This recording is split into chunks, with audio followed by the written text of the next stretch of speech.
பொங்கும் சதாசிவ தன்மைக்குள் நம் கவலையையும் கற்பனையையும் பயத்தையும் விட்டு கரைவதற்கு தயாராகுதல் தான் நாம் செய்ய வேண்டிய ஒரே செயல்.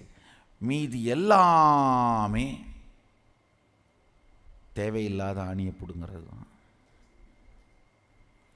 இதை தவிர மீதி எல்லாமே தேவையில்லாத ஆணிதான்.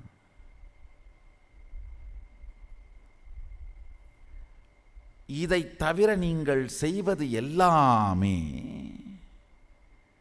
கனவின் கற்பனைக்குள் நிகழும் விளையாட்டு.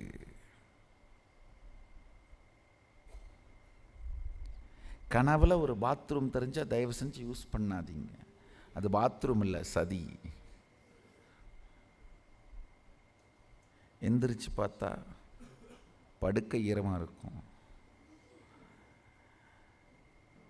உங்கள் பிளாடர் ப்ரெஷர்னால் மனம் கட்டுகின்ற கனவு. ஆழ்ந்து புரிந்து கொள்ளுங்கள். உயர்ந்த சத்திய நிலையான சதாசிவத்தன்மைக்கு உங்களை தயார்படுத்திக் கொள்வதும் அதை உங்களுக்குள் மலரச் செய்வதும் தவிர செய்கின்ற மற்ற எல்லா செயல்களும் தேவையில்லாத அணிதான். மற்றவை எல்லாமே